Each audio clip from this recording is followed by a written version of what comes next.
You're listening to the Talking Headways Podcast Network. Talking Mondays. Keep moving on. Keep moving on. Talking Mondays. Keep moving on. Keep moving on.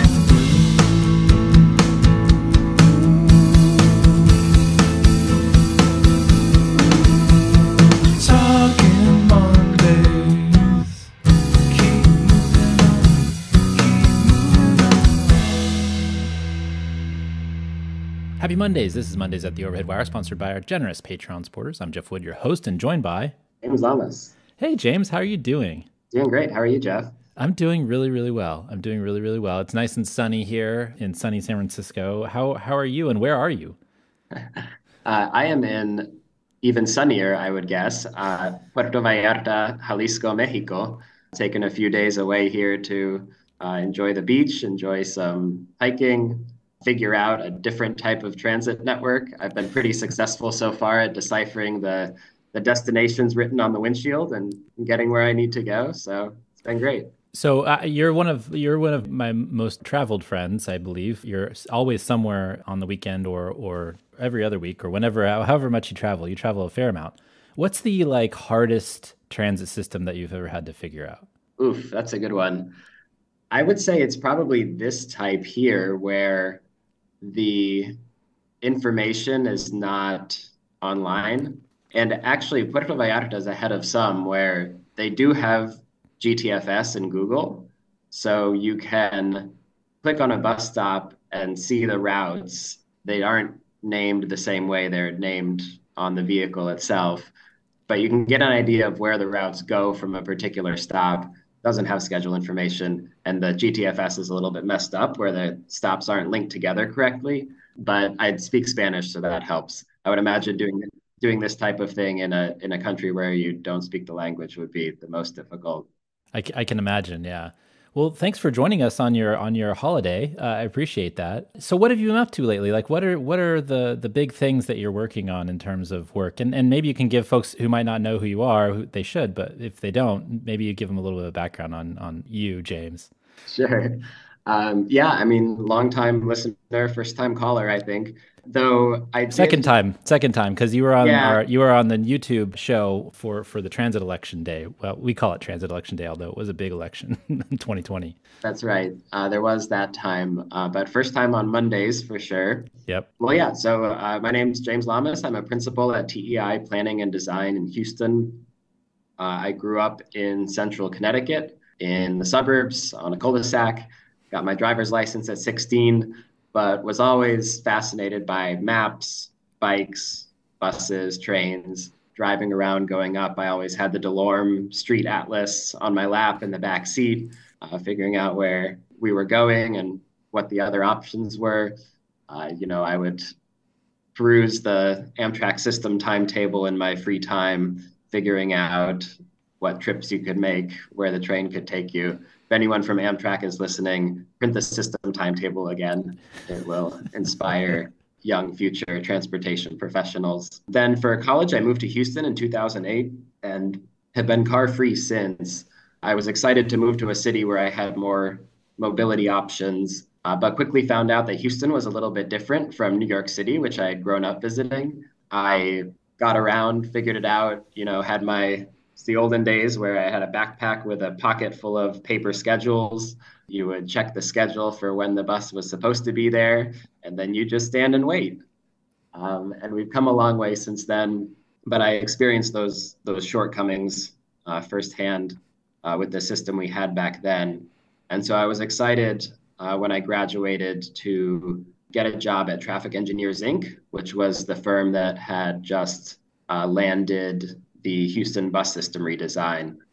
We led Houston Metro's system reimagining project that overnight changed the entire bus network in 2015 from a series of rather less frequent zigzag routes towards downtown to a frequent grid that's been credited as the inspiration for a lot of other bus system redesigns since.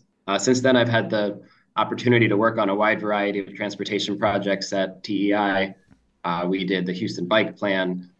We've been involved in numerous street redesigns, bike lane projects. If you see a green bike lane or a red bus lane in Houston, we were probably involved in planning or designing it. We're a small firm of passionate nerds, cool nerds, we like to say.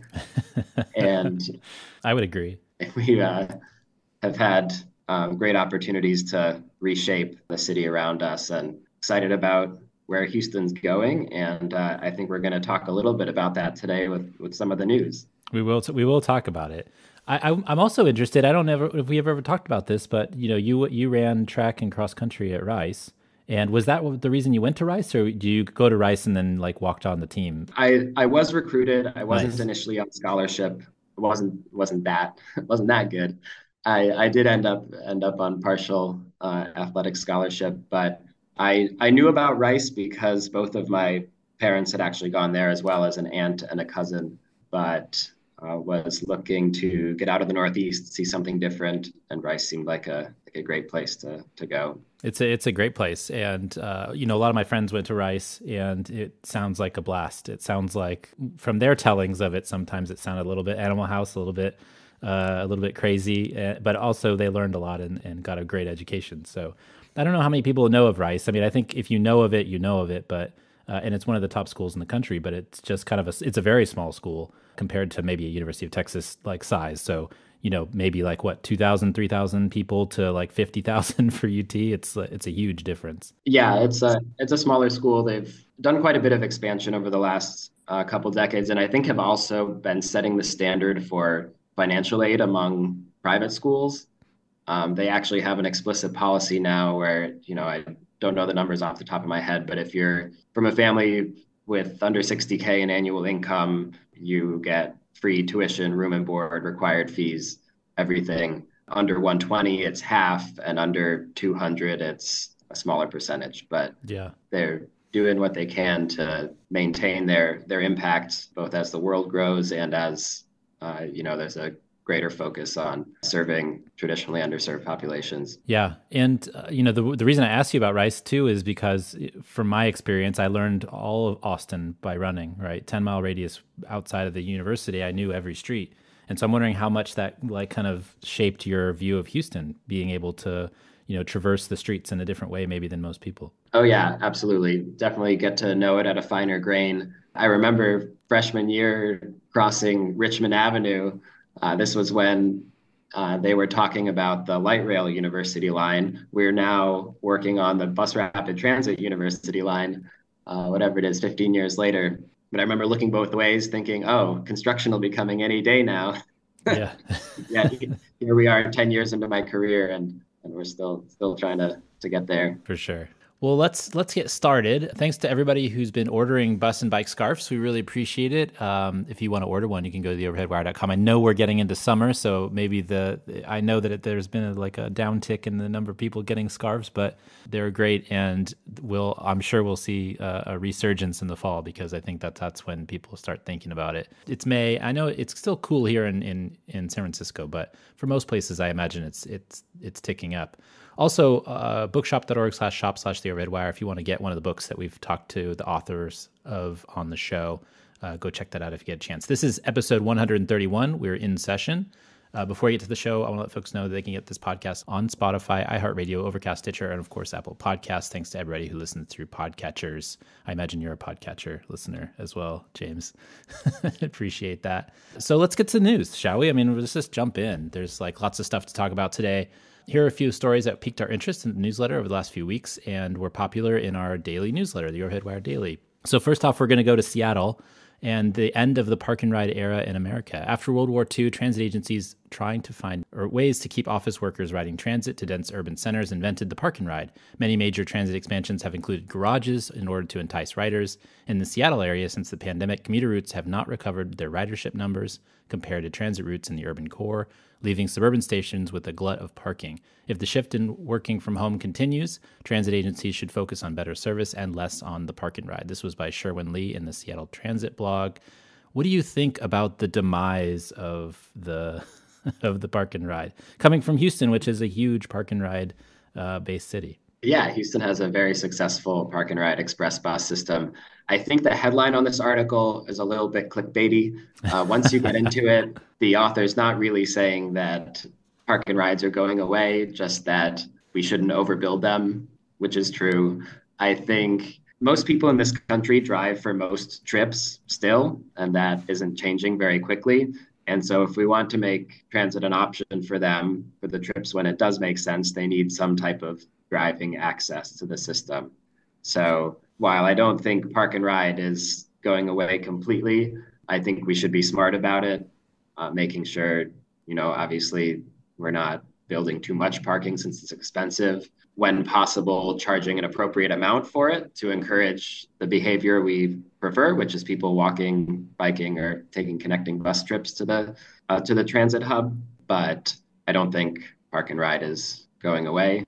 It's an important piece that we just need to keep in context and make sure it's not distracting from or taking away from development around those transit hubs and providing the type of service that makes transit a good option for people for low car lifestyles. I find it interesting thinking about park and rides in the context that we are now with the pandemic because of how much the work trip, especially, I mean, I'm in a strange spot, I think, compared to other cities, and more so maybe in San Francisco because of the number of vacant commercial space in downtown San Francisco and how that, the commercial space in downtown drove ridership for transit a lot, especially BART ridership. We're seeing a number of lines in San Francisco proper come back to even, larger than their pre-pandemic numbers, especially on Van Ness because we have BRT. But, BART has really suffered because of that lack of office space. And so it's interesting to think about how places will change over time and how transit agencies need to respond to that change, what that means for parking rides. I think for a lot of agencies that were building their first networks, whether that's Seattle or Denver or other cities, Charlotte, they were building these huge garages at the end of the system and trying to entice people to drive to there and then take a train the rest of the way. And for some agencies, I think like Denver's, they really maybe oversubscribed to parking garages rather than designing the system that would connect places. And they did connect places to a certain extent, but it wasn't to the extent that I would expect them to that would drive ridership even higher than if they had just relied on parking garages. So I think your discussion about the balance, I think, is really important because I think some of these agencies have overbuilt on parking garages even before the pandemic because they were hoping for that 1-to-1 ratio where each parking space equals a rider.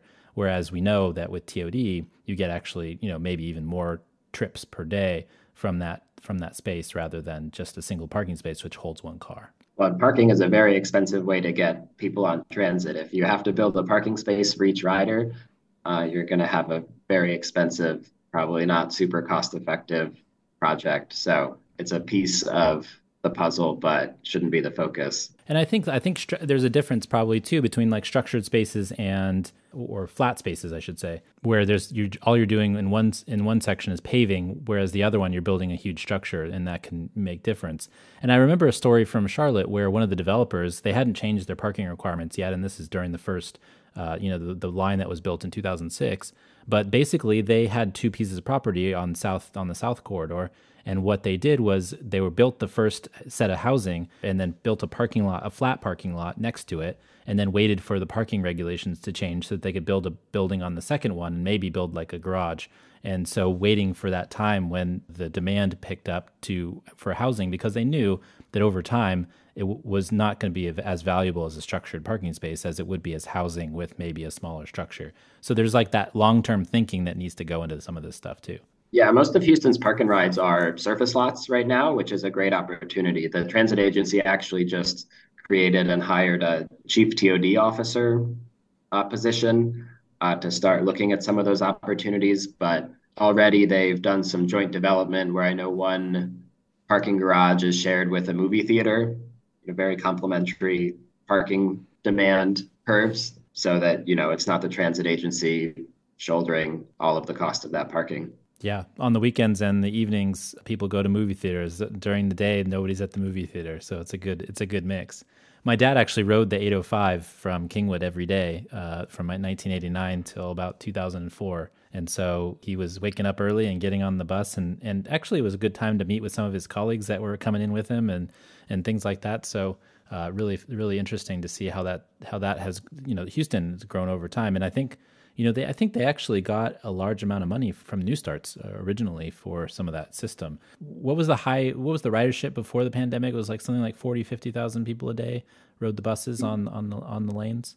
Yeah, I know Christoph Spieler says that the pre-pandemic, at least, the Houston Metro Park and Ride Express commuter bus system would be the busiest post-war commuter railroad in North America if it were on rails instead of tires, I think, except for maybe LA Metrolink. But it's a very cost-effective way to move people from the suburbs to the central city, and you can't beat the level of service that comes from 5-minute headways nonstop from your suburb to the doorstep of your office building.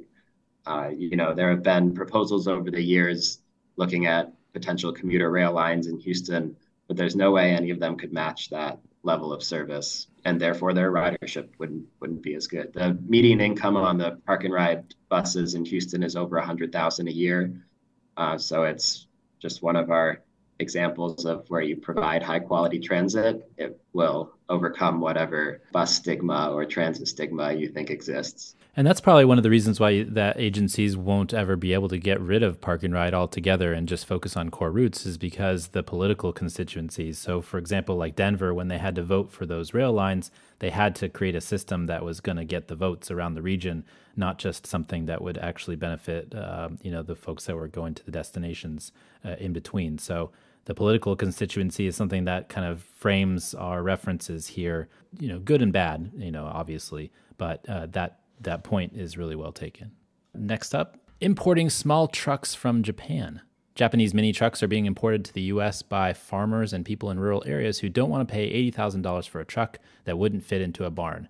Japan taxes vehicles by size and engine displacement annually, which has led us to a lot of these smaller work trucks and vans. They are still subject to the 25-year import rules in the United States, but have become a niche solution to an American problem of growing vehicle sizes. Now, this was by Daniel Knowles in The Economist. Did you get a chance to check this one out? I know that it was behind a paywall, but there's actually two paragraphs that were free, and the rest of it was kind of extra stuff. So I subscribe to The Economist. Okay, good. So you got a chance to check this out. So what did you think? What do you think about the K truck? KEI is what they call them, K trucks. Yeah, I mean, this was a fun story. I liked it. You can see why traditional automakers in the U.S. wouldn't be pleased with this loophole people have found. It mentions at the end that there are some efforts in some places to close it. Yeah. Because it's a less expensive vehicle, you have less room to pad the price with features that drive it up. I think it's also an example of how our auto industry regulations right now might be serving the industry more than they're serving the consumer. We certainly know that with safety and the way safety ratings don't take into account people the vehicle hits yet. Hopefully that changes. Right. And then, of course, the carve-outs for fuel economy and, that have encouraged larger vehicles and all of that. So Japan chose a different type of regulation and different regulatory scheme and got different results. And if we want that, then we can do that too.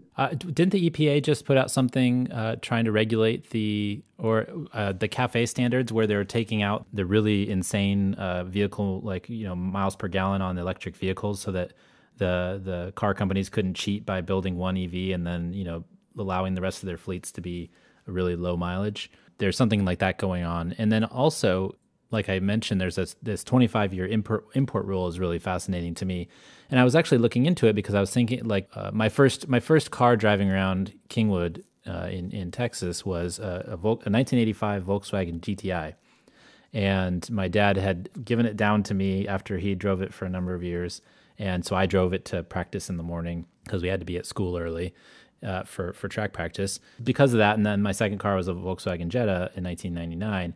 I just kind of follow Volkswagens kind of closely. And so what happened is they announced that in Europe, they're actually going to build a sub $25,000 electric vehicle, and it's going to probably look like a Volkswagen Golf or a Volkswagen GTI. And so that was interesting to me. But then I read an article saying that basically the president of Volkswagen US was like, well, that's a niche vehicle. It'll need four-wheel drive for the winters in New York, in upstate New York. And so we probably won't import that into the United States because they're doing so well with all of their changeover to all these SUVs they're selling. And I just thought that was crazy. And then they killed the Bolt recently, the Chevy Bolt, which is another small vehicle that's going to be, would be under $25,000. And so it just made me think of these K trucks and how you can, import them, but you can't import vehicles from other countries. And so the vehicle like that Golf, that electric Golf that's going to come out, are going to be stuck in Europe because you have to wait 25 years for it to become a collector's item before you can import it to the United States. And I just think that basically, like you mentioned, the regulations are such that it's very protectionist for the American, car industry. And I think maybe when those regulations were made in the 70s and 80s, there might have been different like crash, safety things and maybe seatbelts or things like that. But now I imagine that most cars and trucks around the world, especially if they're built in Germany, have pretty similar safety standards to the United States. And so it makes no sense that there's a protectionist scheme going on for SUVs in the United States, when they have this option to bring over these low-cost electric vehicles. And I think they're just kind of shooting themselves in the foot over time. That's my thought, but they're making money off of what they're making money off now. And I think that's going to be a problem. And it's actually going to reduce our ability to reduce emissions because if people are going to only be able to find small cars that burn a gasoline, they're not going to switch over. Especially with the SUVs cost. I think, what was it? I was talking with somebody the other day. I think it was the head of Zipcar. We were talking. We have an episode coming up with him, and the cost of cars, the median cost has gone up to like $10,000 in the last 3 years, from like 30,000 to like 40,000 or something along those lines. And so you have these really expensive cars, and so people also aren't going to be able to afford a car. And this is coming from me, who's like, obviously I'm a huge transit advocate. I want active transportation. I want to build our cities around active transportation. But as you mentioned in the park and ride discussion, most of the country is stuck in this kind of suburban situation where if there's no transit around, there's really no option. And so the best thing we can do to reduce emissions is to try to get people into electric vehicles, however problematic they may be, and some unintended consequences that might happen from them. But we shouldn't be like trying to just allow the car companies to kind of regulate themselves into just kind of the status quo continuously forever. I don't know. What are your thoughts on that specifically? Yeah, I mean, if we get to the Politico article about transit ridership, I think we don't know if it's over, but there has certainly been a change in the era of cheap driving with subprime auto loans and subsidized ride-hailing rides. Driving has been very cheap for a decade or more, which cost transit agencies ridership.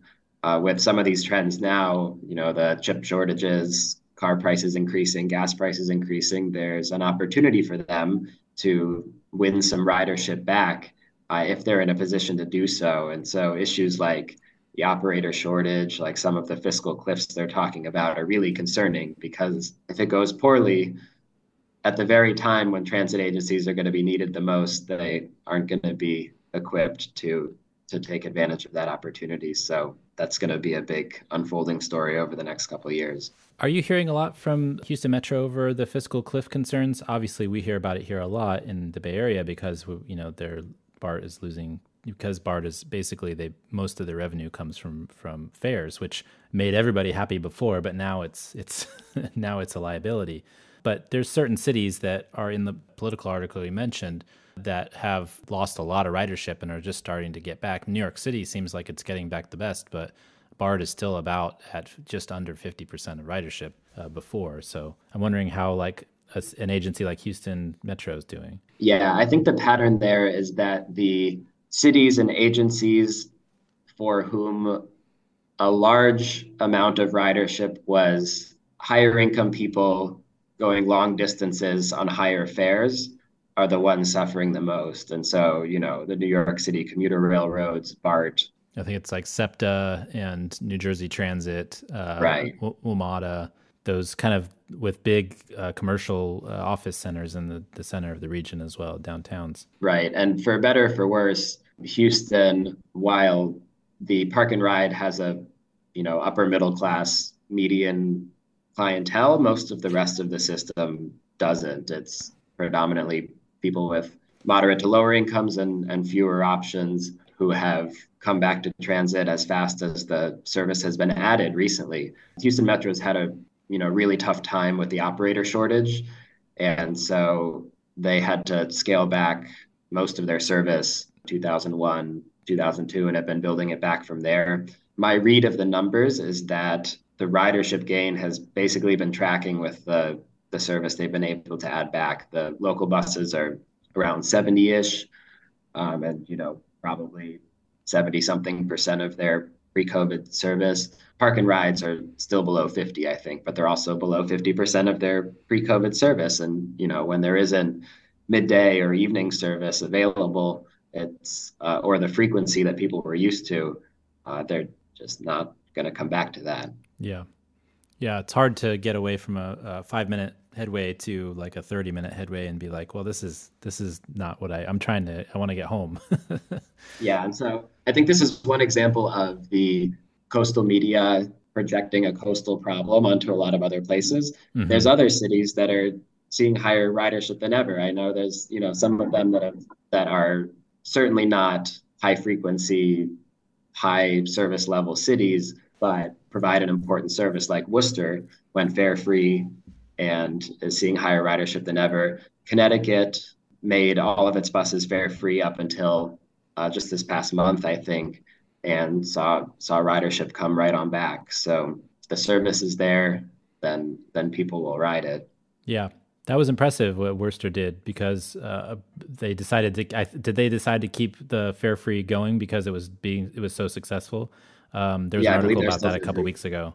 Mm-hmm. Yeah, there's a lot of that going on where there's some success stories that maybe we can tease out and maybe get to. It's a little different than some of the larger agencies, but a lot of agencies are smaller agencies, and so you have a big difference between the CTAs and the SEPTAs and the New York subway, New York MTA, and the smaller agencies that are in most cities and most smaller metro regions. Yeah, the Politico article quoted the MTA chair, saying that they would love to resurgence of theater and serve more non-work trips, but that this fiscal cliff is going to prevent them from being able to do that.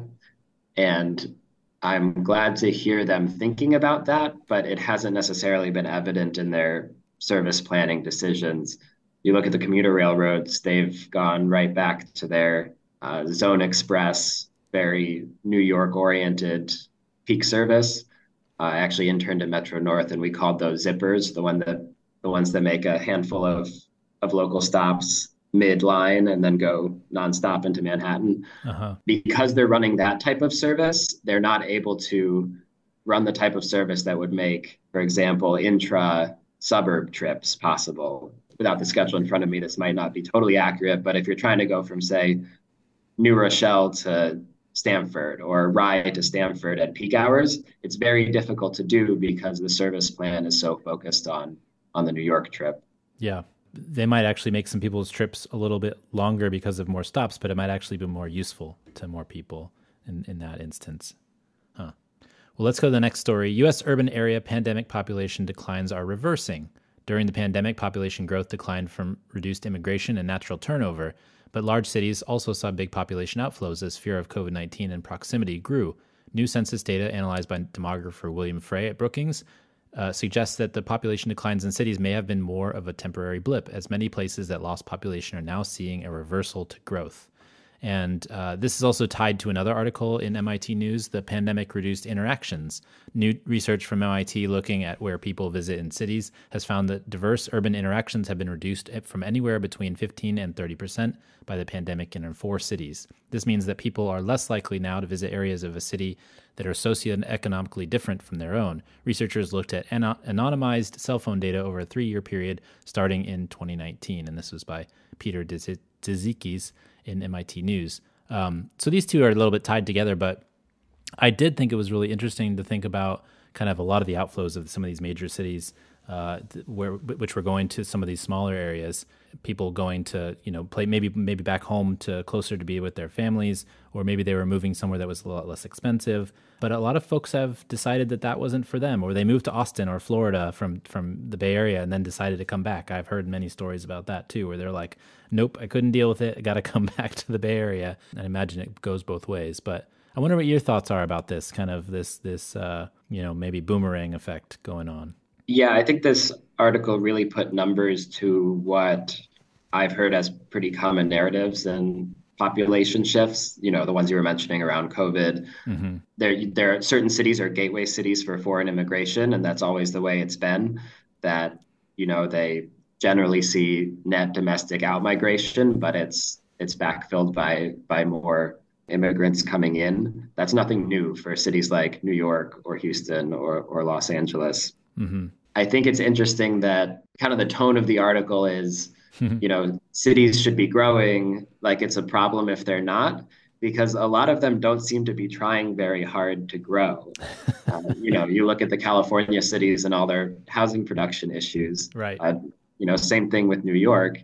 If you're not adding housing units, then it's going to be hard to add people, especially in a country where average household sizes are declining. If everything else stays equal, you're going to see your population shrink as households become smaller. And therefore, you need more homes for the same size population. So coming from a place that does do a pretty good job producing housing, it's very frustrating to see these cities that are forward thinking on climate, forward thinking on social issues, but can't get it through their heads that they're going to need to make room for more people to live in those environments if they want to make progress on those issues. But it's interesting because there's also, I think I posted an item today and maybe over the last few weeks that the Dallas Federal Reserve has written reports about how Texas is starting to lose some of its advantage in terms of housing prices from other states because they are having some of the same problems. And I think places like Austin specifically, they've had an outlet valve to the north and the south forever, and now that the land is kind of drying up, and I think to a certain extent, the land in Houston is probably there's getting less and less places where development can happen, except for maybe further north. There's some pressure around that, and so that's an interesting kind of idea too, that some of these places that have seen really good housing growth over the many years that have built a lot of single family housing in these either MUDs or other places around the city might be having some of the same pressures that some of the, not quite the same, obviously, because we have a specific kind of NIMBY here in California, but something that is happening all over the country. And I think we're seeing this in places like in Colorado, where they're just having a vote on whether to keep in some zoning regulations in some state bills, whether they're going to have to change it. We saw this in New York, where the governor was trying to get something through. Her bad politics probably killed it. Basically, she was trying to have zoning changes in the state, and the suburbs weren't necessarily having it. But there's been places like Seattle, Washington State and Oregon and California have started making small incremental changes. And so you're right, we do have problems with building housing and allowing people to come here where the climate might actually be more hospitable. But at the same time, I think this is something that it's affecting many places around the country. Yeah, Austin certainly has huge issues with it because they have exclusionary zoning. And Houston is known for being the city without zoning, which I think is one of its great strengths, because when there's a demand for housing or anything else, for commercial space, for industrial, whatever it is, the market can provide that. And most neighborhoods in Houston are allowed to become denser. There are, certain areas that have private deed restrictions that prohibit that, but most in most neighborhoods in Houston, you can subdivide a single family lot and build townhomes. And that's what's kept the central city relatively affordable compared to a lot of others. And the city's continuing to make improvements on some of those regulations. We have, I think, the best transit-oriented development regulations in the country. They're Houston style, pretty light touch, but they get rid of parking requirements near transit. They require a good pedestrian realm and, a good frontage from the building on the pedestrian realm. And that's about it. Besides that, you can do what you think you need to do with your property. They're also looking at making other types of missing middle easier. They have a proposed ordinance change in front of council committees right now to make ADUs easier, threeplex, fourplex, those types of things. And seeing some pushback, parking concerns, things like that, but they'll get something through and it will help keep the housing production going. What's this thing about preservation districts that the mayor is touting? I've seen something along those lines where they're trying to have certain neighborhoods that are trying to protect themselves from future development or neighborhood changes. Is there something going on there, like around that topic? Yes, and I'm not super well versed on it. Mm-hmm. My perception and what I've heard from other people who are more familiar with it and who I know have been thinking critically about it is that it seems to be designed to address some gentrification concerns, but gentrification is really about people and the ordinances around buildings. And so while it might preserve or encourage redevelopment that looks like the existing development, it's not clear what that's actually going to do for people who are subject to the economic forces that can cause displacement. Yeah. I want to talk a little bit about the other piece, the one in the MIT News, because I think that's interesting too. And I feel like from my perspective, personally, I find that as well, that I'm not moving around maybe as much as I was. Now, that might be having to do with having a baby more than the pandemic necessarily, or the pandemic and a baby, trying to keep the baby from getting COVID. But it's interesting to see this like cell phone data showing that people aren't necessarily going as many places as they might have before the pandemic. You're traveling so much. I imagine you're all over the place. So maybe it might not fit your personal experience. But what do you see from other folks about moving around the city, going to different parts of the city, traveling, those types of things? Yeah, I mean, I'm not sure I would try to draw trends from my anecdotal experience, but one parallel I did notice with this story is to the transit commute issues. Segregation by income and by other things is some type of human tendency. Now, it's absolutely not good public policy, but it does seem to happen. People do seem to try to exclude others when they can, but transit was one of those spaces where there was a mixing, where it was harder to segregate yourself. I think there's some parallels there, and they're concerning because when, as the article notes, when we don't see or don't interact with people who are different from us, except maybe in a transactional setting, we lose empathy. We don't understand, what different people might be experiencing or what different needs might be and how policy needs to support all of us. There was a really interesting piece in the New Yorker, and I might have it. So it might be something we talk about more in the next show, but because it just came out yesterday. But there was a really interesting article about somebody was talking about, the segregation of neighborhoods, the segregation of places, and how we're all very self-sorting and those types of things. But, what if we created a lottery where we could actually pay into a tax bulb, if that's the right way to describe it, and trying to think of ways to desegregate ourselves from funding our own services and funding our own systems and funding things that keep, kind of that separation going. I just found that really, really fascinating. Sounds like a great idea that will never go anywhere. I think he admits as much in the article.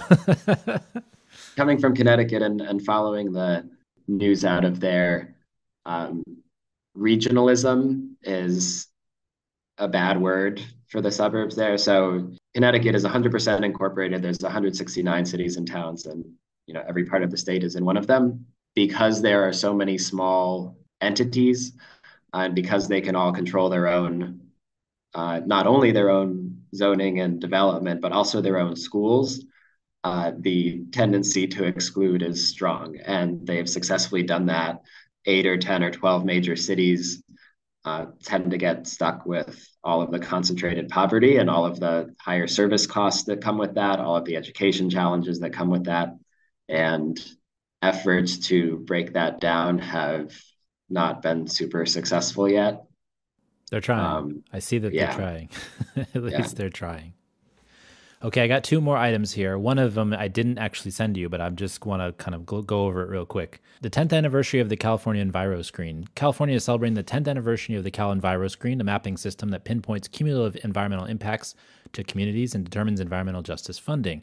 To date, the state has invested $6 billion in climate monies based on the mapping tool, which pulls together indicators like air pollution, social vulnerability, asthma, hospitalization, lead exposure, and much, much more. This was from the California EPA. So I didn't want to have a big discussion about it because I think it's just like a really cool tool that I wanted to share with folks. But the CalEnviroScreen and its cousin, the Environmental Justice Screening Method, which was developed by USC by Manuel Pastor and some others who we've had on the show before, I think it's just a really cool tool. Basically, it's like this GIS mapping tool that overlays all of these environmental hazards and where they are impacting people in neighborhoods.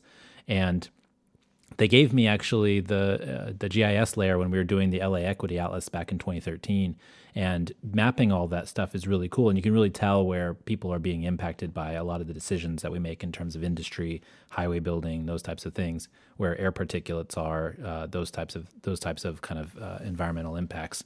And so if you take all those things and you crunch them down in a GIS file, and you can actually look at where the concentrations are, you can start to make investments in those communities. And I think they've done a really good job over the last 10 years of thinking about that. So I don't know if you've heard of it before or if it's something that's come up, but it's something that California has done and I think has been really successful at kind of changing the conversation about it around environmental justice. I hadn't heard of that, but enjoyed scrolling through the story map.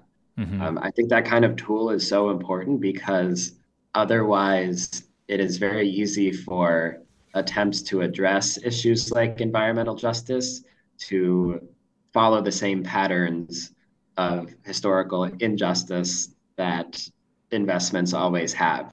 Even with the intent to try and address those things, there are certain communities, certain places that have more political capital than others. The funding is going to go to the places that can advocate for it. Being data-driven on that type of thing is very important. We had a similar mismatch between people's mental maps and the data when we did Metro's bus system redesign. Mm-hmm. There were perceptions about, where most of the lower income people were in the city that were, based on historical patterns and, redlining and the things that we know lead to those things. But that had changed over time and not everybody's mental map had. And so, in fact, the densest areas of people with lower incomes were dramatically underserved before the bus system redesign. And that was one of the big improvements we were able to make. Mapping is so powerful. It's one of my favorite things that I've done at work is showing people maps of things they might not have understood before. We actually took the LHD data and the longitudinal employment household dynamics, which is basically an origin destination kind of data set. It first came out, I think, in like 2003 or something along those lines. And we started putting them together in some of our maps that we were doing for regions where we were doing work. And I remember going to Minnesota and showing people a map of where jobs were and where, because most of the time you'd use a census and you do population density maps and you see those, but you would never see where the employment was. And so we did maps of where the employment was, but where the residents were as well, and mixed those together as a total density map. And you could see people's, light bulbs go off in their brains, be like, oh, this is totally different than what I expected this would look like. Or, oh, we can do this, this, and this to change how we serve these places. And I think that those maps just kind of like change people's minds a little bit, or like, maybe just get them to think a little bit differently about something because they have the data right in front of them in one kind of simple kind of cartograph or map that shows all the things in one place. Okay, last one. Taking back Texas roads. The Texas Transportation Commission recently decided to pull back a decision that would have relinquished control of a state highway in San Antonio that was set to receive $42 million in funds from a voter-approved bond package that would have built bike lanes and created a road diet for the area surrounding the road. But the project won't see changes as the Texas Transportation Commission, at the alleged behest of the governor, has decided that congestion relief means more lanes. This was in Texas Standard, and basically, I wanted to get your thoughts on this. I've been following this. I'm sure you've seen the newsletter. I've been following this, fairly closely, trying to, see what's going on where and why, kind of Texas has taken this direction in terms of Texas, the TXDOT and its decision to kind of take back this road that they were giving because they didn't want it anymore. But I'm interested in your thoughts on this situation throughout Texas, because this article is about greater Texas, not just San Antonio in this situation, but I think it portends some interesting information for everybody else in the state. Yeah, I think this was in the Texas Observer. Oh, the Observer. Sorry. Yeah. Credit where credit's due, because this was excellent reporting. And it hit close to home because the Houston projects that are mentioned are ones that TEI has worked on. And the article more closely focuses on the Turnback program, which it notes that, Houston hasn't really been involved in. What it doesn't make as clear is that all of these same issues that San Antonio and others are seeing with turnbacks are the same for any grants that come through TXDOT. And so the Houston projects that are mentioned are both local city streets, and they are projects being led by a special district, either a management district or a redevelopment authority. And for those districts, who are relatively small local government entities, with somewhat limited revenue, leveraging their local funding with a state grant is a very attractive proposition. They can much more quickly make a larger impact on their local areas' infrastructure. In both of those cases, though, the special district, their vision for, a progressive, multimodal, safe, state-of-the-art street design ran up against this state grant for which TXDOT insisted upon applying TXDOT design standards. Although it's not a TXDOT roadway, won't be maintained by the state, they've insisted upon applying those state highway standards to these projects. So it's a really difficult issue right now in Texas. In a lot of ways, we're going backwards on Vision Zero, or Road to Zero, as TXDOT calls it. They have a program called Road to Zero that's essentially Vision Zero. They have a campaign called the End a Streak. The last deathless day on Texas roadways was Election Day in the year 2000. But they are just not with the program on evidence-based design changes to move in that direction. There's a particularly egregious example in Houston on a surface street, TXDOT roadway, US 90A, where there was an End the Streak billboard saying pedestrians remember to cross the street at crosswalks. And you look up and down the street from where that billboard is, there's no crosswalks. Safe place to cross.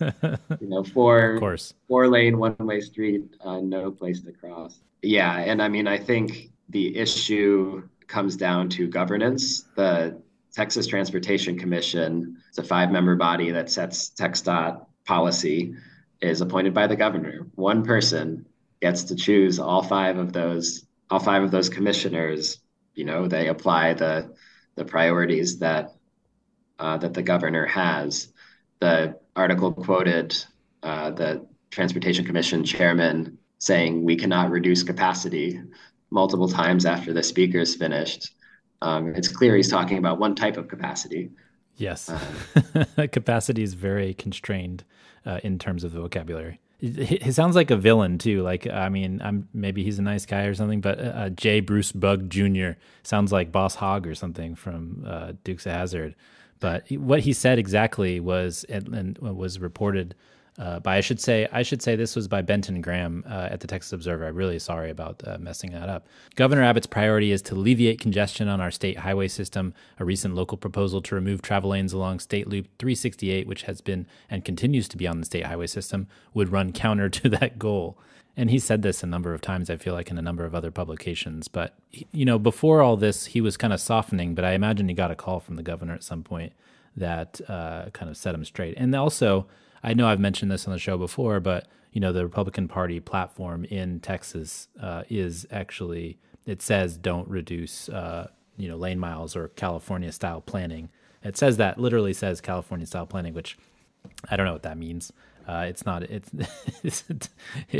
since become a word salad to a certain extent. But yeah, I'm frustrated by this to a certain extent because I feel like we have data about how many people are killed. We have data about where they're killed.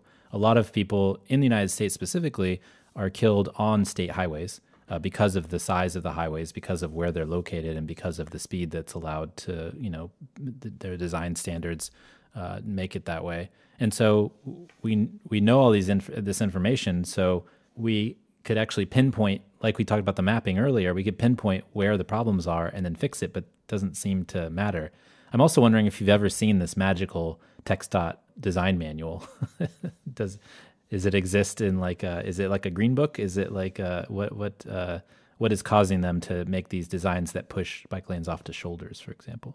The TXDOT design manual was actually reissued at the end of last year and is revised and much improved. There are still some issues, and it still gives the districts quite a bit of discretion in terms of what to apply.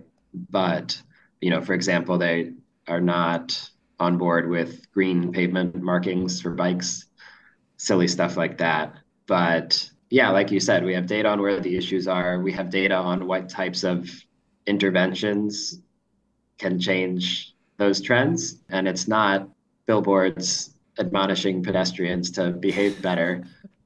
This also is related to the article about the Texas A&M Transportation Institute's study on basically strode intersections in College Station. These are 5, 7, 9 lane roadways, big nasty intersections, and they're trying to make the intersection safer by having buses communicate with the intersection to warn pedestrians that buses are turning, putting the most vulnerable user of this really awful environment, putting one more responsibility on them to watch out for turning buses when, they're busy trying not to get crushed from multiple directions. I think exemplifies what thus far has been TXDOT's unsuccessful strategy to reduce deaths on our roadways. Yeah, when I posted that, I thought it was really fascinating that they were going to have like a little light bright design thing with a bus on it, flash at pedestrians, trying to tell them where stuff's coming from. Yeah, there's a whole lot of other things that you could do to design better intersections for pedestrians and cyclists, but it's probably not a light bright bus popping up every few seconds. Unfortunately, that's frustrating. Yeah, so Farm and City found that the number of fatalities on TXDOT boulevards rose from 80 in 2012 to 144 in 2021. And that was one of the main kind of data points in the article that I thought was really interesting and frustrating at the same time. And also, there was just actually yesterday, the day before, maybe it was last week, actually, at the end of last week, Houston Chronicle published a piece by the Air Alliance actually asking TXDOT as well to be able to spend money on things other than roads because they're, I guess, obligated to spend on roads. So that's what the end result of any study is going to be because they can't spend it on anything else. And so with the situation that's going on with I-45 in Texas, in Houston, I imagine that that's on the top of many people's minds there too. Yeah, and I hope in the future you'll pick up and talk some more about Houston's current effort in Houston to address governance of federal and state funds through our MPO by reorganizing it to be more representative. It's called Fair for Houston, and there's an attempt to put a city charter amendment on the ballot to require the city to withdraw unless it's reorganized to fairly represent the population of the city. Yeah, that makes a lot of sense. I mean, it's weird that all these suburbs have so much control over what cities do, and they don't have the voting clout. I think I sent you'd mentioned this piece before, and I sent you an article about what happened in San Diego, and I think they had actually kind of flirted with having a road charge on their most recent regional plan, but some of the folks got cold feet during the last election, and I think they might have changed a little bit. But it was a direct stemming from the change that Jerry Brown signed into law, which would change the representation of the MPO in the region to be more representative of the populations of the cities. And so the small suburbs couldn't actually control what the large city was doing as much anymore.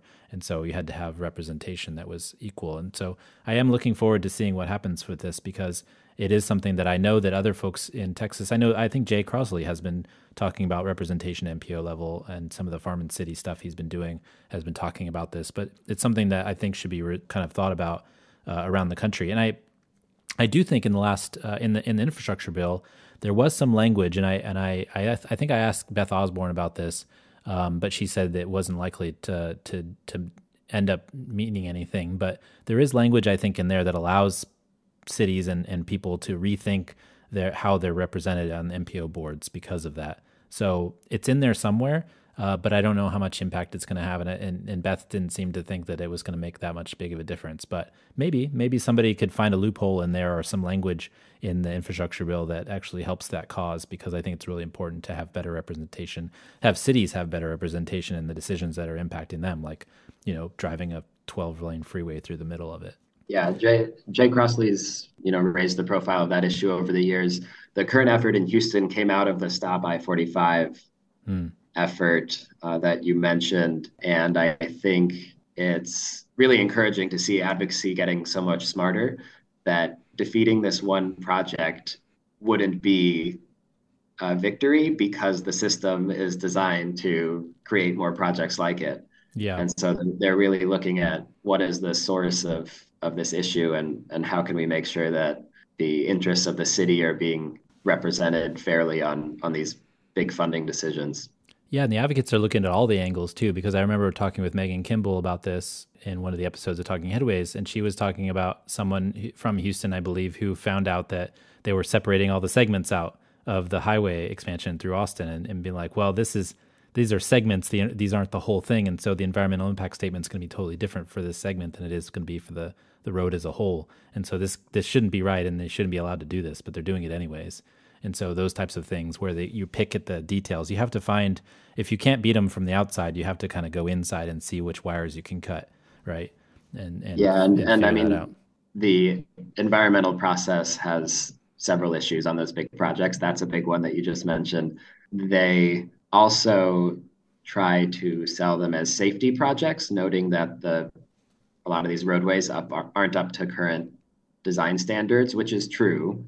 And they claim that by reducing congestion and bringing them up to modern standards, they will be safer. But the problem with that hypothesis, when you look at the data, is that the congested times of day are actually the safest from a serious injury and fatality standpoint. They might have more fender benders, but people are not dying because they're not going as fast. Exactly. And so if you accept their premise that this project will reduce congestion, it's very hard to envision how it will also increase safety. Yeah. Madness. Well, we'll continue this along. I'm sure it'll pop up again and again and again until we fix everything, right? Until everything's solved. Hopefully before we're gone. Well, this week and every week, I want to thank our generous Patreon supporters. You guys are awesome and keep the show going by listening and supporting each month. This show and Talking Headways wouldn't be here without it, so thank you very much. And you can support the show by going to patreon.com/theoverheadwire, and you can support us at $2 a month, and you get some stickers and a handwritten note, or you can do $10 a month, and you'll get one of our transportation scarves. We really appreciate everybody who supports the show. If you have a comment or question, feel free to tweet at us or comment on any of the social sites where the podcast appears.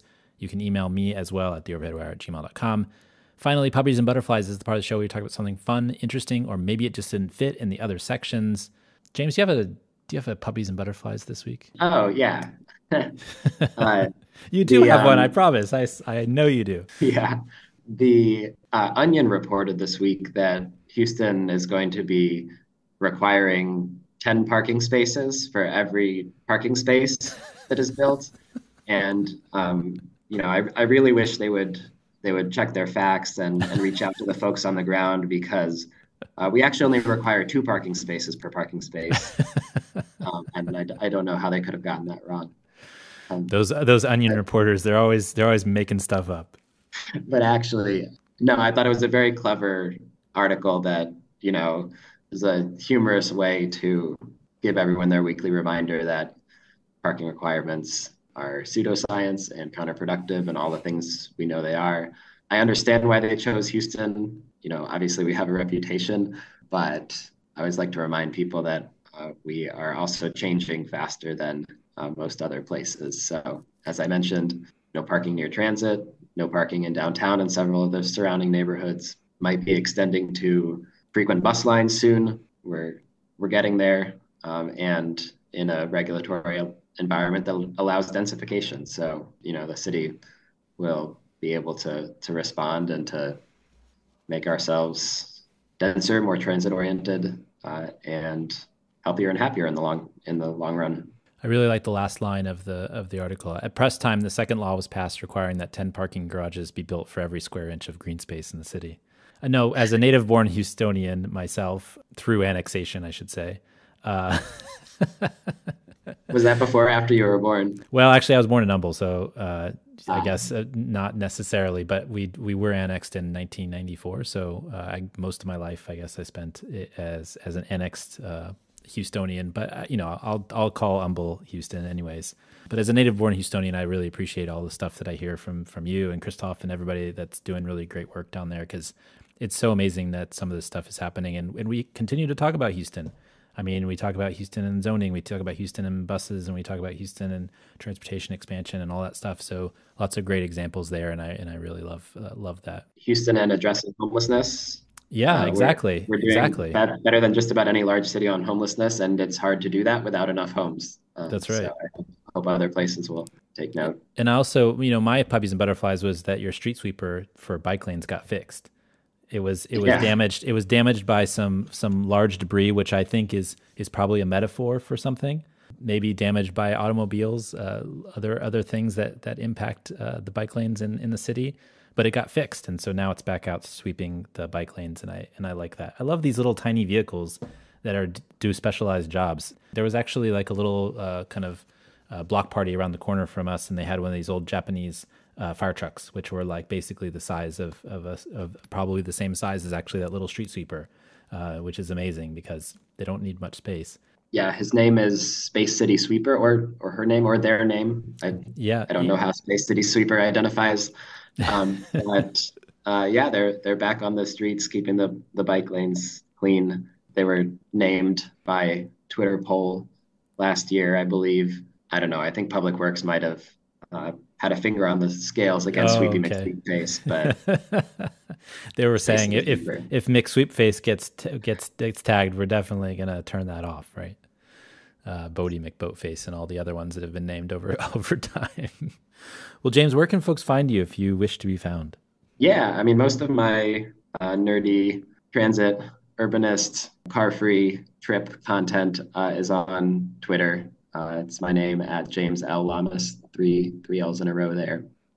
And TEI Planning and Design, I think I mentioned I was hired by Traffic Engineers Inc., but we rebranded last year to better reflect our vision to empower the next generation of change makers to advance the health and prosperity of communities through transportation. We're online at TEI_plan design, I believe, on Twitter, and TEIconnects.com.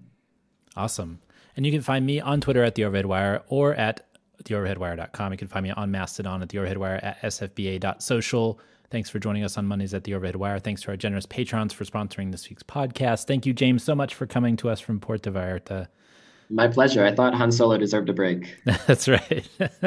Every Wookiee's right-hand man has to have a break sometimes, right? And so we'll see you, everybody, next time. Talking